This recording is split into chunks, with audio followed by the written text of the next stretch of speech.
بابو وجوب النفیر وما یجب من الجہاد والنیت. وجوب النفیر، نفر کا مطلب ہوتا ہے نا نکلنا، جانا، جہاد کے لیے نکلنا.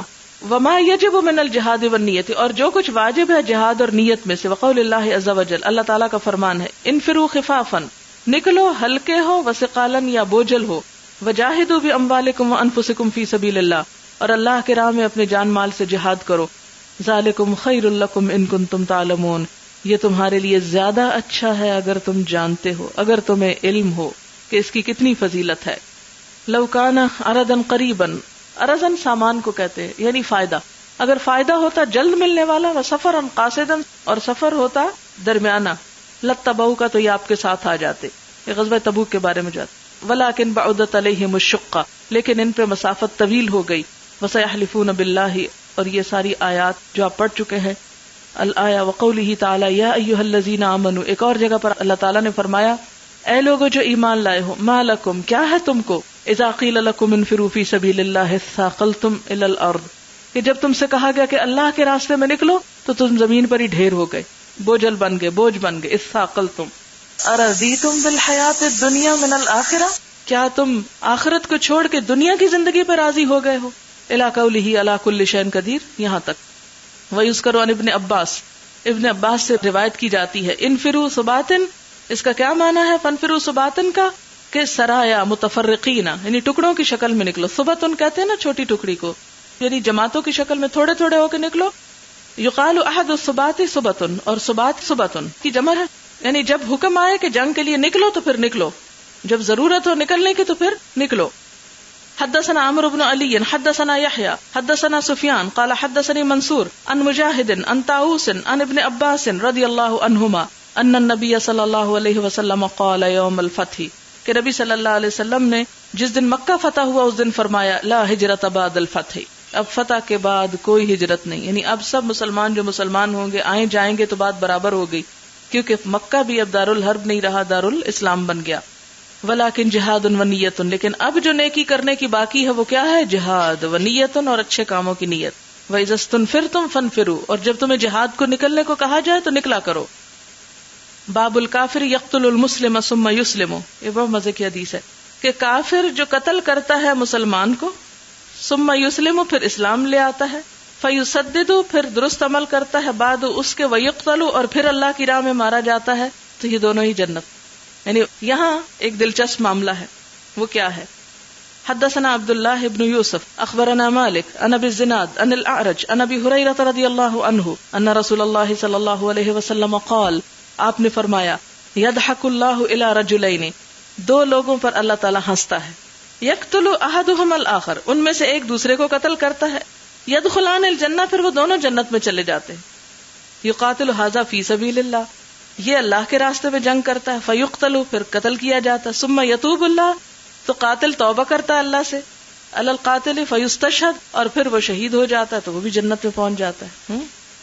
حدثنا الحمیدی حدثنا سفیان حدثنا الزہری قال اخبرنی عنبسۃ بن سعید عن ابی ہریرہ رضی اللہ عنہ قال اتیت رسول اللہ صلی اللہ علیہ وسلم وهو بخیبر بعد ما افتتحوها. ابو ہریرہ کہتے ہیں کہ میں نبی صلی اللہ علیہ وسلم کے پاس آیا خیبر کے جنگ کے بعد، اس کے بعد کہ آپ نے اس کو فتح کر لیا تھا، یعنی فتح خیبر کے بعد.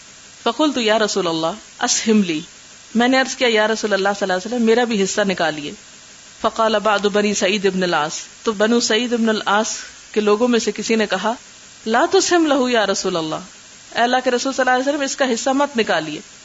فقال ابو ہریرہ کہنے لگے ھذا قاتل ابن قوقل، یہ تو ابن قوقل کا قاتل ہے، یعنی آپس میں ان کی تھوڑی سی تکرار ہوئی. فقال ابن سعید بن العاص، تو ابن سعید بن العاص جو ہے وہ جواب میں کہنے لگے واہ عجبا لوبر، ابو ہریرہ کو یعنی ایک طرح سے تانا دیا، تعجب ہے وبر کے لیے، یعنی بلی سے ایک چھوٹا جانور ہوتا ہے وبر. تدلى علینا، ہمارے پاس آ گیا ہے، من قدوم دأن، بکریاں چراتے چراتے، یعنی ابو ہریرہ تو ابھی ابھی آئے ہیں اور بکریاں چراتے چراتے، ینع علیہ قتل رجل مسلم، مجھ پر مسلمان کے قتل کا الزام لگاتے ہیں. اکرمہ اللہ علی یدی، اللہ نے اسے میرے ہاتھوں عزت بخشی. یعنی یہ اصل میں پہلے کافر تھے جب انہوں نے ابن قوقل کو قتل کیا تھا، ابن قوقل مسلمان تھے. اب ابو ہریرہ ان کے اوپر ایک طرح سے تان کرتے، یہ جو مجھے یوں کہہ رہے ہیں، یاد ہے انہوں نے ایک مسلمان کو مارا تھا تو کہتے واہ تم ابھی ابھی بکریاں چراتے ہو یہاں آپ پہنچے ہو، اللہ نے میرے ہاتھ سے اس کو عزت دی، یعنی وہ میں نے قتل کیا تو وہ تو شہادت پا گئے، کیا فرق پڑا. ولم یہنی علی یدیہ، اور مجھ کو اس کے ہاتھ سے ذلیل نہیں کیا، یعنی اگر میں ان کے ہاتھ سے اپنے کوکل کے ہاتھ سے مارا جاتا تو میرا کچھ نہ رہتا، کفر پہ قتل ہوتا. قال فلا ادری اسہم لہ ام لم یسم لہ، راوی کہتے یہ نہیں مجھے پتا کہ پھر آپ صلی اللہ علیہ وسلم نے حضرت ابو ہریرہ کو حصہ دیا یا نہیں دیا. قال سفیان وحدثنی السعیدی عن جدہ عن ابی ہریرہ السعیدی هو عمرو بن یحیی بن سعید بن عمرو بن سعید بن العاص. تو اس سے وہی بات جو پیچھے ہو چکی پتہ چلتی ہے کہ اگر کوئی شخص کفر کی حالت میں کسی مسلمان کو قتل کر دے تو مسلمان تو جنت میں گیا، پھر یہ قاتل خود مسلمان ہو جائے اور پھر مارا جائے تو یہ بھی شہادت کے درجے کو پہنچ گیا.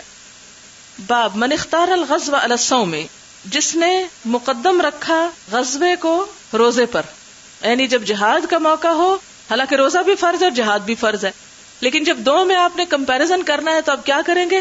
جہاد اور رمضان ساتھ ساتھ ہے، روزہ چھوڑ دیں گے اور جہاد میں کود پڑیں گے. حدثنا آدم حدثنا شعبۃ حدثنا ثابت البنانی قال سمعت انس بن مالک رضی اللہ عنہ قال كان ابو طلحة لا يصوم على عهد النبي صلی اللہ علیہ وسلم من اجل الغزو. انس بن مالک کہتے ہیں کہ ابو طلحہ جو تھے حضور صلی اللہ علیہ وسلم کے زمانے میں جہاد کی وجہ سے روزہ نہیں رکھا کرتے تھے. فلما قبض النبی صلی اللہ علیہ وسلم، جب نبی صلی اللہ علیہ وسلم کی وفات ہو گئی، لم ارہ مفطرا، تو میں نے انہیں کبھی افطار کی حالت میں نہیں دیکھا، الا یوم فطر او اضحیٰ، مگر عید الفطر اور عید الاضحیٰ کے دن. یعنی اتنے زیادہ روزہ دار تھے کہ انہیں کبھی روزے کے بغیر نہیں دیکھا گیا تھا، لیکن جہاد کے دنوں میں وہ نبی صلی اللہ علیہ وسلم کے ساتھ جب جنگ کے موقع پر ہوتے تھے تو روزہ چھوڑ دیتے تھے. اس سے کیا پتہ چلتا ہے کہ جہاد کا جب وقت آ جائے تو پھر کچھ اور فرائض بھی پیچھے چلے جاتے ہیں. یہاں تو نفلی کی بات ہے، لیکن فرض روزہ بھی چھوڑا جا سکتا ہے، جیسے کہ مسلمانوں نے جنگ بدر کے موقع پہ 17 رمضان کو ہوئی تھی تو اس میں بھی ملتا ہے کہ لوگوں نے روزہ چھوڑا تھا. باب الشہادۃ سبع سوى القتل، شہادت 7 طریقوں سے ہوتی ہے قتل کے علاوہ، لیکن یہاں امام بخاری حدیث کوئی نہیں لائے جس میں 7 چیزیں ہوں، کیونکہ ان کی شرط پہ پوری نہیں اترتی تھی. ایک اور حدیث لائے ہیں جس میں 5 کی بات ہے.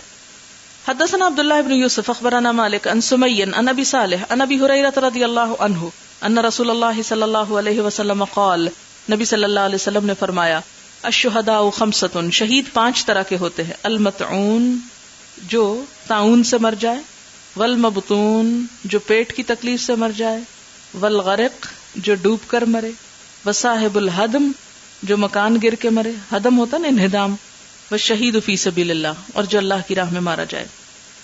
حدثنا بشر بن محمد اخبرنا عبداللہ اخبرنا عاصم عن حفصة بنت سیرین عن انس بن مالک رضی اللہ عنہ عن النبی صلی اللہ علیہ وسلم قال، آپ نے فرمایا، الطاعون شہادۃ لکل مسلم، طاعون کی بیماری میں مرنا ہر مسلمان کے لیے شہادت کا درجہ رکھتا ہے، لیکن کافروں کے لیے شہادت نہیں اس میں. باب قول اللہ عز وجل لا يستوي القاعدون من المؤمنین غیر اولی الضرر الی قولہ غفور الرحیم. سورۃ النساء میں اللہ تعالیٰ کا فرمان ہے کہ مسلمانوں میں جو لوگ معذور نہیں ہیں اور جہاد سے بیٹھ رہے اور اللہ کی راہ میں اپنے مال اور جان سے جہاد کرنے والے برابر نہیں ہو سکتے. یعنی جو گھروں میں آرام سے بیٹھ جائیں، نماز روزہ ہی بس کریں، اور دوسری طرف جو نکلے اور جہاد کریں جان و مال سے، یہ ایک درجہ نہیں رکھتے. اللہ تعالیٰ نے ان لوگوں کو جو اپنے مال اور جان سے جہاد کرتے ہیں بیٹھ رہنے والوں پر فضیلت دی. فضل اللہ المجاہدین علی القائدین درجہ، ایک درجے کی. وکلا وعد اللہ الحسنی، اور ہر ایک سے اللہ نے اچھا وعدہ کیا ہے، اور جہاد کرنے والوں کو بیٹھ رہنے والوں سے بھی بڑھ کر ثواب دیا ہے. اور آیت کے آخر میں غفور الرحیم آتا ہے.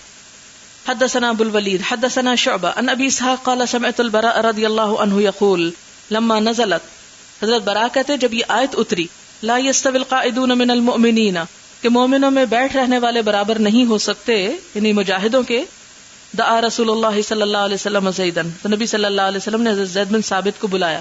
فجاءہ بکتف، تو وہ ایک ہڈی لے آئے. یہ اونٹ کے شانے کی ہڈیاں چوڑی چوڑی ہوتی تھی، تختیوں کا کام دیتی تھی، یعنی وہی لکھنے کے لیے. فکتبہا، تو زید بن ثابت نے اس آیت کو لکھا.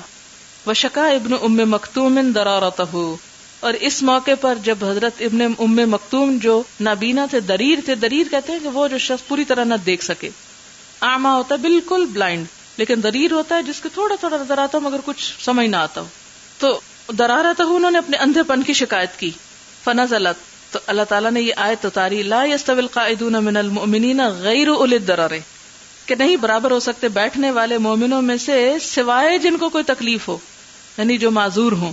یعنی اگر ایک نابینا شخص اپنی اس نابینا پن کی وجہ سے نہیں جا سکتا تو اس پر کوئی الزام نہیں, اس کو مجاہد کے برابر ہی ثواب ملے گا. یعنی بغیر عذر کے گھر بیٹھ جانا جو ہے یہ زیادہ پوچھ کے قابل. اب مثلاً ایک عورت, اس کے چھوٹے چھوٹے بچے ہیں, وہ گھر سے بالکل نہیں نکل سکتی, لیکن وہ گھر میں ہی بیٹھ کے کچھ نہ کچھ کرتی رہتی. لیکن ایک عورت ہے جس کے بچے بھی بڑے ہو چکے ہیں, جس کے اور کام بھی ختم ہو چکے ہیں, اور اس کے پاس وقت بھی ہے, لیکن پھر بھی وہ نہیں نکلتی, تو پھر ظاہر ہے یہ جس کے بچے چھوٹے ہیں اس کی تو ذمہ داری بڑی ہے, لیکن جس کی ذمہ داریاں اس لحاظ سے کم ہو جاتی ہیں اس کا معاملہ کچھ اور ہے. لیکن یہ ہے کہ یہ تو صرف ایک مثال دی نا کہ بچوں کے چھوٹا بڑا ہونے کی. ہو سکتا ہے کہ ایک شخص بڑی عمر کا ہو, بچے بڑے چکے, لیکن اس کی کوئی اور ایسی مجبوری ہو کہ جو اسے گھر سے نہ نکلنے دیتی ہو. لیکن ہمیشہ یہ دیکھنا چاہیے کہ واقعی جو مجبوری ہے وہ مجبوری ہے بھی یا ہم نے بنا لی ہے, کیونکہ بعضوں کو شیطان ہمیں دھوکہ دے کر ہمیں اچھے کام سے روک دیتا ہے.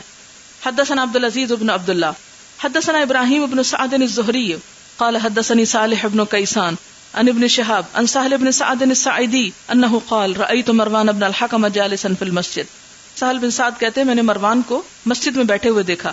فاقبلت حتى جلست الى جنبه, میں اس کے پاس آیا یہاں تک کہ اس کے ساتھ بیٹھ گیا. فاخبرنا ان زید بن ثابت اخبره, تو مروان نے ہمیں حدیث بیان کی کہ زید بن ثابت نے ان کو بتایا تھا ان رسول اللہ صلی اللہ علیہ وسلم املا علیہ, کہ نبی صلی اللہ علیہ وسلم نے ان کو یہ عبارت لکھوائی تھی لا يستوي القائدون من المؤمنین والمجاہدون فی سبیل اللہ. قال فجاءه ابن ام مکتوم, جب یہ آیت اتری تو ابن ام مکتوم آ گئے. وهو يملها علی, اور وہ آپ مجھے لکھوا رہے تھے. فقال یا رسول اللہ لو استطيع الجهاد لجاهدت. ابن ام مکتوم کہتے ہیں اللہ کے رسول صلی اللہ علیہ وسلم اگر مجھے استطاعت ہوتی تو میں ضرور جہاد کرتا. وكان رجلا اعمى, وہ اندھے تھے. فانزل اللہ تبارک وتعالی علی رسولہ صلی اللہ علیہ وسلم وفخذه على فخذی, تو اسی وقت اللہ سبحانہ وتعالی نے یہ آیت اتاری جبکہ حضرت زید کہتے کہ آپ کی ران جو تھی وہ میری ران پر تھی. یعنی جیسے ساتھ ساتھ بیٹھے ہوتے ہیں نا, تو یہ گھٹنا دوسرے کے اوپر بعض اوقات رکھا جاتا ہے. فثقلت علی, تو وہ مجھ پر بڑی بوجھل ہو گئی. حتی خفت, تو یہاں تک کہ مجھے ڈر ہوا ان ترد فخذی, کہ میری ران ٹوٹ جائے گی. یعنی آپ کی ران کا بوجھ میری ران پہ, ٹانگ پہ اتنا پڑا کہ لگا کہ میری ٹانگ ٹوٹ جائے گی. ثم سری عنہ, پھر آپ سے وہ ہلکا ہو گیا, یعنی بوجھ ہلکا ہوا, وہی جو تھی وہ موقوف ہوئی. فانزل اللہ عز وجل غیر اولی الضرر, تو اللہ تعالیٰ نے پھر غیر اولی الضرر کا لفظ بھی نازل فرمایا. یعنی پہلے کیا تھا صرف لا يستوي القاعدون من المؤمنین والمجاہدون فی سبیل اللہ, پھر کیا اترا لا يستوي القاعدون من المؤمنین غیر اولی الضرر. باب الصبر عند القتال, جنگ کے وقت صبر کرنا, اپنے آپ کو روکے رکھنا. حدثنا عبداللہ بن محمد حدثنا معاویہ بن عمرو حدثنا ابو اسحاق عن موسى بن عقبہ عن سالم بن نضر ان عبد الله بن ابي اوفى كتب فقرأت ان رسول الله صلی اللہ علیہ وسلم قال اذا لقيتموهم فاصبروا. عبداللہ بن ابی اوفا نے عمرو بن عبید اللہ کو خط لکھا, میں نے ان کا خط پڑھا, اس میں یہ لکھا تھا کہ جب تمہیں کافروں سے مقابلہ ہو تو کیا کرو, صبر کرو. صبر کا کیا مطلب, جمے رہو. باب التحرید علی القتال, قتال پر, جنگ پر ابھارنا. وقول اللہ عز وجل حرد المؤمنین علی القتال, اللہ تعالیٰ کا نبی صلی اللہ علیہ وسلم کو فرمان ہے کہ مومنوں کو ابھارو, یعنی جوش دلاؤ, انہیں اس کے شوق دلاؤ. حدثنا عبداللہ بن محمد حدثنا معاویہ بن عمرو حدثنا ابو اسحاق عن حمید قال سمعت انس رضی اللہ عنہ یقول خرج رسول اللہ صلی اللہ علیہ وسلم الى الخندق, نبی صلی اللہ علیہ وسلم جنگ خندق کے لیے خندق کی طرف نکلے. فاذا المہاجرون والانصار يحفرون في غداة باردة, تو مہاجر و انصار کھود رہے تھے خندق ایک ٹھنڈی صبح میں. فلم یکن لهم عبید یعملون ذلك لهم, تو ان کے پاس کوئی غلام نہ تھے کہ جو ان کے لیے کام کرتے, یعنی مسلمانوں نے خود خندق کھودی. فلما رأى ما بهم من النصب والجوع, تو جب نبی صلی اللہ علیہ وسلم نے ان کی تھکاوٹ اور بھوک دیکھی, قال, تو فرمایا اللہم ان العیش عیش الآخرہ فاغفر للانصار والمہاجرہ. یعنی ایک طرح کے شعر میں آپ صلی اللہ علیہ وسلم نے ان کی ہمت بندھانے کے لیے کیا فرمایا کہ اے اللہ, زندگی تو بس آخرت کی زندگی, مزہ تو بس آخرت ہی کا مزہ ہے, بس بخش دے انصار اور مہاجرین کو. فقالوا مجیبین لہ, تو اس پر صحابہ کے بھی حوصلے بلند ہوئے, تو آپ کو کیا جواب دیا, نحن الذین بایعوا محمدا علی الجہاد ما بقینا ابدا, کہ ہم ہیں وہ لوگ جنہوں نے محمد صلی اللہ علیہ وسلم سے بیعت کی ہے کہ جہاد کریں گے جب تک کہ ہم باقی ہیں, ہمیشہ ہمیشہ کے لیے ہماری یہ بیعت باقی رہے گی, یعنی اس بیعت کو توڑیں گے نہیں. باب حفر الخندق, خندق کھودنا. اور جنگ خندق جیسا کہ آپ جانتے کہ شوال 5 ہجری میں ہوئی. حدثنا ابو معمر حدثنا عبد الوارث حدثنا عبد العزیز ان انس رضی اللہ عنہ قال جعل المهاجرون والانصار يحفرون الخندق حول المدینة وينقلون التراب على متونهم. کہ مہاجرین و انصار خندق کھود رہے تھے اور اپنی پیٹھ پر مٹی اٹھا اٹھا کر لے جا رہے تھے. یعنی اتنا مشکل کام کہ وہ جو مٹی نکالتے تھے اس کو اٹھانے کے لیے کوئی گدھے وغیرہ بھی نہیں تھے, کوئی جانور بھی نہیں تھے, وہ بھی اٹھا کے بوریوں وغیرہ میں ڈال کے کندھے پہ لاد کے اس کو دور لے جاتے تھے پھینکنے کے لیے. انتہائی مشقت آمیز کام. متون متن میں تو پیٹھ یعنی ابری ہوئی جگہ. وَيَقُولُونَ اور وہ یہ پڑھ رہے تھے نحن الذين بايعوا محمدا على الجهاد ما بقينا ابدا والنبي صلی اللہ علیہ وسلم يجيبهم ويقول, اور آپ صلی اللہ علیہ وسلم بھی ان کو جواب دے رہے تھے اور پڑھ رہے تھے اللهم انه لا خير الا خير الاخره فبارك في الانصار والمهاجره. یہ ایک دوسرا شعر ہے کہ اے اللہ کوئی فائدہ نہیں مگر آخرت ہی کا فائدہ. فائدہ تو اصل میں آخرت ہی کا فائدہ ہے, تو آپ انصار اور مہاجرین میں برکت ڈالیے. حدثنا ابو الولید حدثنا شعبہ عن ابی اسحاق سمعت البراء رضی اللہ عنہ یقول کان النبی صلی اللہ علیہ وسلم ينقل ويقول لولا انت مهتدینا. نبی صلی اللہ علیہ وسلم خود بھی مٹی ڈھو رہے تھے اور یہ مصرع پڑھتے جا رہے تھے, یا اللہ اگر تو راہ نہ دکھاتا تو ہم کہاں سے راہ پاتے. حدثنا حفص بن عمر حدثنا شعبہ عن ابی اسحاق عن البراء رضی اللہ عنہ قال رأيت النبي صلی اللہ علیہ وسلم یوم الاحزاب ينقل التراب, کہ میں نے دیکھا نبی صلی اللہ علیہ وسلم کو کہ یوم الاحزاب پر مٹی اٹھا رہے تھے, یعنی جنگ خندق ہی کو جنگ احزاب بھی کہتے. وقد وارا التراب بیاض بطنہ, اور چھپا لیا تھا مٹی نے آپ کے پیٹ کی سفیدی کو, یعنی آپ مٹی اتنی اٹھائی تھی کہ وہ مٹی آپ کے پیٹ پہ اس طرح جم گئی کہ آپ کے جسم نظر نہیں آتا تھا. وہو یقول لولا انت مہتدینا, اور آپ یہ پڑھتے جا رہے تھے اگر تو ہدایت نہ دیتا تو ہم ہدایت نہ پا سکتے تھے. ولا تصدقنا ولا صلینا, نہ ہم صدقہ دیتے اور نہ ہم نماز پڑھتے. فانزل السکینۃ علینا, یا اللہ تو ہم پر تسکین نازل فرما.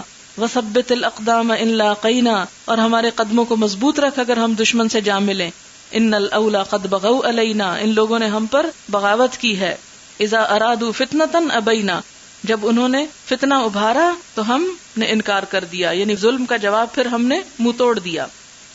بابو من حبسہ العذر عن الغزو, جس کو جنگ میں شریک ہونے سے کوئی عذر روک دے, معذور شخص کا حکم. حدثنا احمد بن یونس حدثنا زہیر حدثنا حمید ان انس حدثهم قال رجعنا من غزوۃ تبوک مع النبی صلی اللہ علیہ وسلم, کہتے ہیں کہ ہم غزوہ تبوک سے نبی صلی اللہ علیہ وسلم کے ساتھ پلٹے. حدثنا سلیمان بن حرب حدثنا حماد وهو بن زید عن حمید ان انس رضی اللہ عنہ ان النبی صلی اللہ علیہ وسلم کان فی غزوۃ, کہ نبی صلی اللہ علیہ وسلم ایک غزوہ میں تھے. فقال ان اقواما بالمدینۃ خلفنا ما سلکنا شعبا ولا وادیا الا وهم معنا فیہ, کہ نبی صلی اللہ علیہ وسلم ایک غزوے میں تھے, اور یہ غزوہ تبوک کی بات ہے کہ جب ہم آ رہے تھے تو آپ نے فرمایا کہ مدینہ میں کچھ لوگ ہیں, خلفنا ہمارے پیچھے, ما سلکنا نہیں پار کی ہم نے, شعبن کوئی گھاٹی, ولا وادیا اور نہ کوئی وادی, الا وهم معنا فیہ مگر وہ سب ہمارے ساتھ تھے اس میں. حبسہم العذر, انہیں عذر نے روک لیا, یعنی مجبوری کی وجہ سے جو نہ آ سکے وہ اجر میں ہمارے ساتھ ساتھ رہے, ان کو گھر بیٹھ کر بھی وہ اجر ملا.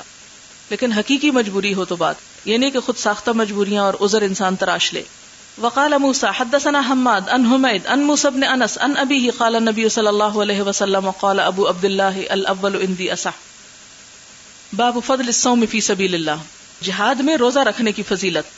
حدثنا اسحاق بن نصر حدثنا عبد الرزاق اخبرنا ابن جریج قال اخبرني يحيى بن سعيد وسهيل بن ابي صالح انهما سمع النعمان بن ابي اياش عن ابي سعيد رضي الله عنهم قال سمعت النبي صلى الله عليه وسلم يقول, نبی صلی اللہ علیہ وسلم نے فرمایا من صام يوما في سبيل الله, جس نے اللہ کے راستے میں روزہ رکھا ایک دن, بعد الله وجهه عن النار 70 خريفا, اللہ تعالیٰ اس کے چہرے کو آگ سے 70 سال کے فاصلے پر کر دے گا, یعنی اسے نہیں پہنچے گی.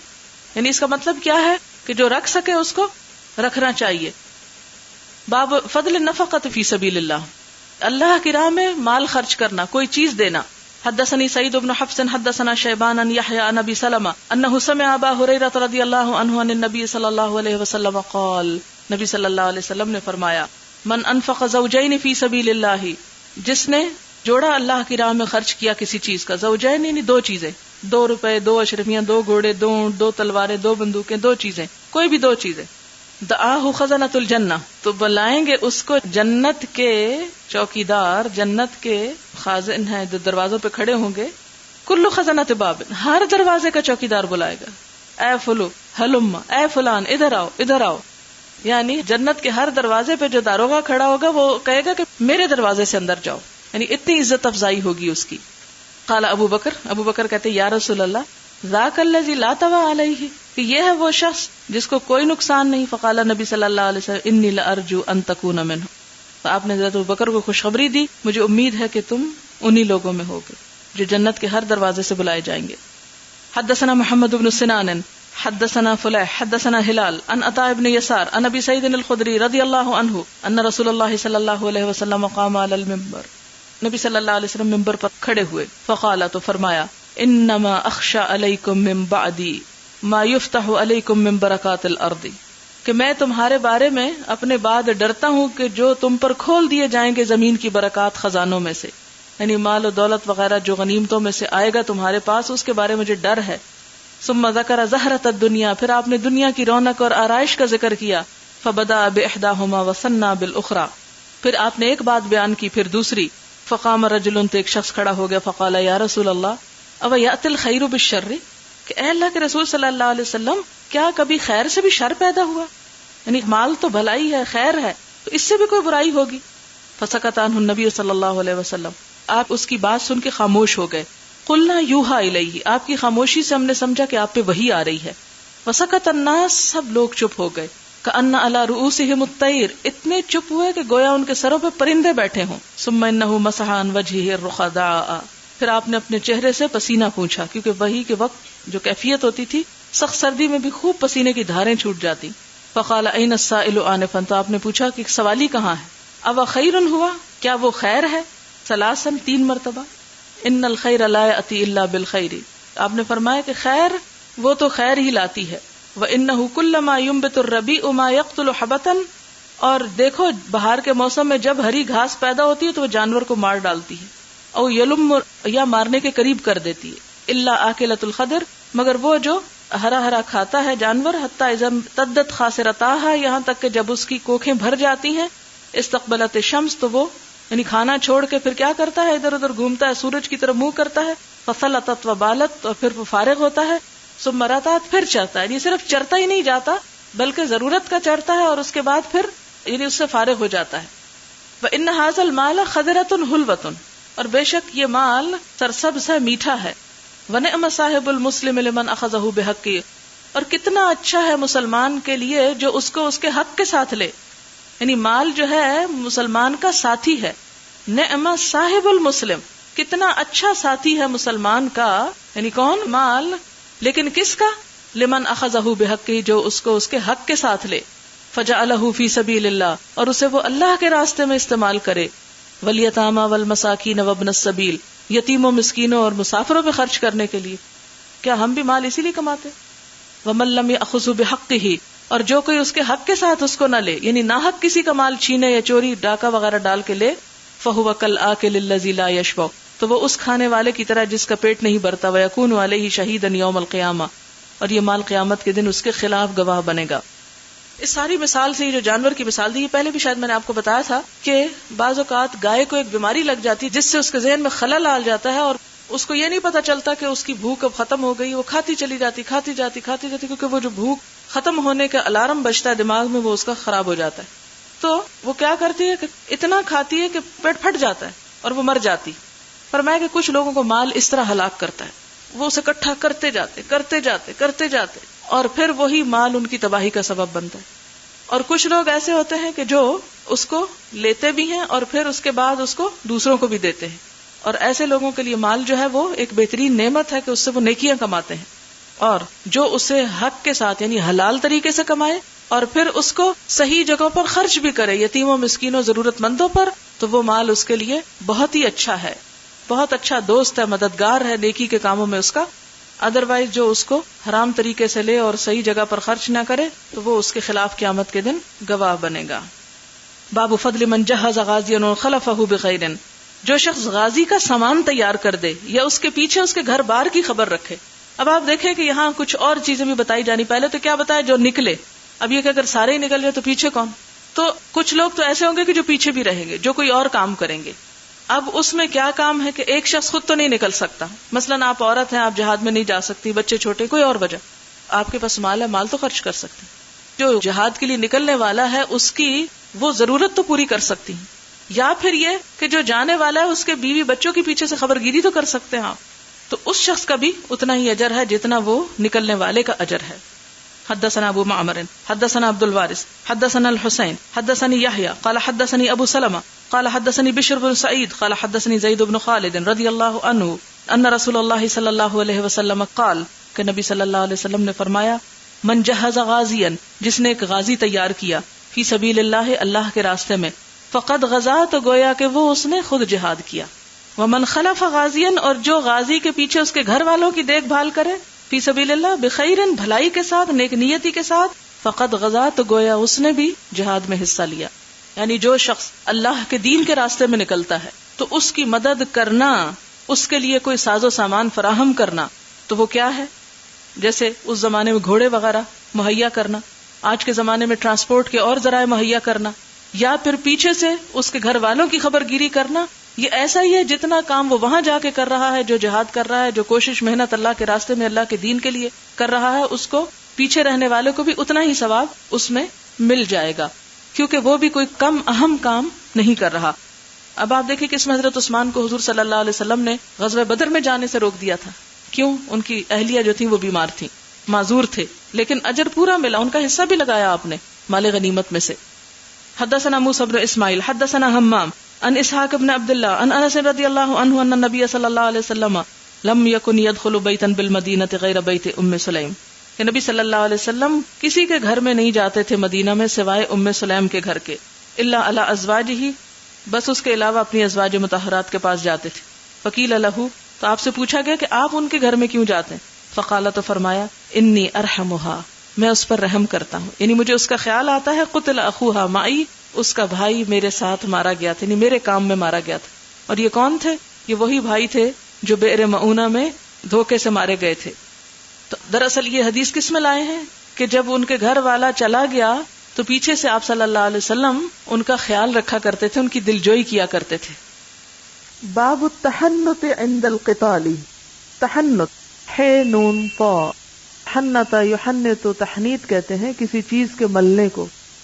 حنوت کرنا کا لفظ اردو میں بھی آپ نے پڑھا ہوگا، جو پرانے زمانے میں مردوں کے جسم کو محفوظ رکھنے کے لیے ان پر کچھ مل دیا جاتا تھا، اس عمل کو حنوت کرنا کہتے ہیں، یعنی خوشبو کا ملنا یا کوئی اور چیز ملنا جو جسم پر ملی جاتی. تو التحنط عند القتال، جنگ کے وقت، لڑائی کے وقت جسم پر خوشبو ملنا. آپ جانتے ہیں کہ جس وقت ایک شخص فوت ہوتا ہے تو اسے غسل دیا جاتا ہے، کفن پہنایا جاتا ہے، کافور لگایا جاتا ہے، یعنی خوشبو لگائی جاتی ہے. تو اسی مناسبت سے صحابہ کرام جو تھے وہ جنگ میں جاتے ہی اس لیے تھے کہ اب وہ واپس نہیں آئیں گے. یعنی خوشبو لگانے کا مطلب کیا ہے کہ ہم آخرت میں اللہ سے ملاقات کرنے کے لیے پوری تیاری کر کے جا رہے ہیں.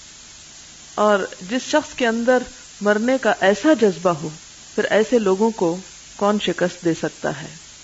لیکن آج امت مسلمہ اسی وجہ سے دنیا میں ذلیل و خوار ہو رہی ہے کہ اس کے اندر جذبہ جہاد ختم ہو چکا ہے. لوگوں کے دل میں دنیا کی محبت بیٹھ چکی ہے، موت کا خوف آ چکا ہے. اور آپ صلی اللہ علیہ وسلم کی وہ حدیث سامنے آتی ہے جس میں آپ نے فرمایا تھا کہ ایک وقت ہوگا جب میری امت پر لوگ اس طرح چڑھ دوڑیں گے جس طرح بھوکے دسترخوان کی طرف دوڑتے ہیں. تو لوگوں نے پوچھا کہ یا رسول اللہ صلی اللہ علیہ وسلم، کیا اس وقت ہم تعداد میں کم ہوں گے؟ تو آپ نے فرمایا نہیں، تعداد میں بہت ہوگے، لیکن تمہارے دلوں میں دنیا کی محبت بیٹھ جائے گی اور موت سے ڈرنے لگو گے. تو موت کا ڈر اور موت کا خوف ایسی چیز ہے جو انسان کو خصوصی طور پر جہاد کے شوق میں مانے ہے. تو یہاں پر اب بتایا جاتا ہے کہ کیا ایسا کرنا درست ہے. حدثنا عبداللہ ابن عبد الوہاب حدثنا خالد ابن الحارث حدثنا ابن عون عن موسیٰ بن انس قال، موسیٰ بن انس کہتے ہیں، ذکر یوم الیمامتی، اور وہ ذکر کر رہے تھے یمامہ کی جنگ کا. یوم اصل میں ویسے تو دن کو کہتے ہیں، لیکن جیسے ایام اللہ کی تفسیر میں قرآن پاک میں آپ کو میں بتا چکی ہوں کہ وہ دن جن میں اہم واقعات پیش آئے ہوں. تو جب یہ کہا جائے یوم بدر یا یوم احد تو اس کا مطلب صرف احد کا دن نہیں ہوتا، مراد اس میں احد کا واقعہ ہے. ذکر یوم الیمامۃ، تو انہوں نے یمامہ کی جنگ کا ذکر کیا. قال، کہتے ہیں اتا انس بن مالک ثابت بن قیس، آئے انس بن مالک ثابت بن قیس کے پاس. وقد حسر عن فخذیہ، اور انہوں نے اپنی ران کھول رکھی تھی. کس نے؟ ثابت بن قیس نے. وہو یتحنط، اور وہ خوشبو مل رہے تھے، یعنی اپنے پورے جسم پہ ایک طرح سے خوشبو مل رہے تھے. فقال یا امی، تو انس کہتے ہیں کہ اے چچا، ما یحبسک الا تجیء، کس چیز نے آپ کو روکا ہوا ہے کہ آپ ابھی تک نہیں آئے، یعنی جنگ کے لیے نہیں آئے. قال الآن یا ابن اخی، کہنے لگے ابھی آتا ہوں اے میرے بھائی کے بیٹے، اے بھتیجے. وجعل یتحنط، اور وہ خوشبو لگا رہے تھے، یعنی من الحنوط، حنوط کی قسم کی. ثم جاء، پھر وہ آئے. فجلس، پھر وہ بیٹھ گئے. فذکر فی الحدیث انکشافا من الناس، اب یہ جو حدیث سنا رہے ہیں اور یہ واقعہ سنا رہے ہیں یہ اب ذکر کر رہے ہیں. اب یہ میدان جنگ کی بات نہیں ہو رہی، یہ بعد کی بات ہو رہی ہے جب یہ واقعہ بیان ہو رہا ہے. فذکر فی الحدیث، تو انہوں نے ذکر کیا حدیث میں انکشافا من الناس، لوگوں کے چھٹ جانے کو یا مایوسی دکھانے کو یا مایوسی کے آثار کو. انکشف، کشف کا مطلب ہوتا ہے نا کھل جانا، تو انکشاف ہوتا ہے کسی چیز کا کھل جانا. مراد ہے یہاں لوگوں کا لڑائی میں گھبرا کر ادھر ادھر ہونا.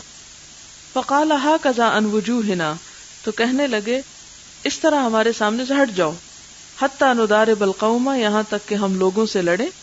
ما ھکذا کنا نفعل مع رسول اللہ صلی اللہ علیہ وسلم، ہم نبی صلی اللہ علیہ وسلم کے زمانے میں ایسا نہیں کیا کرتے تھے. کیا نہیں کیا کرتے؟ یعنی مایوسی کی باتیں اور بزدلی یا گھبراہٹ کے آثار ہم پر جنگ کے دنوں میں نہیں ہوا کرتے تھے، یعنی ہم پوری جرأت اور بہادری کے ساتھ لڑا کرتے تھے. بئس ما عودتم اقرانکم، کتنی بری عادت ڈال دی تم نے اپنے حریفوں کو یعنی دشمنوں کو. اقران ساتھی یعنی جن سے تم لڑ رہے ہو. رواہ حماد عن ثابت عن انس، تو یہ باقی واقعہ تو اتنا اہم نہیں، لیکن جو اہم ترین حصہ ہے وہ کیا ہے؟ حضرت ثابت بن قیس کا خوشبو لگا کر میدان جنگ میں آنے کا واقعہ بیان کرنا.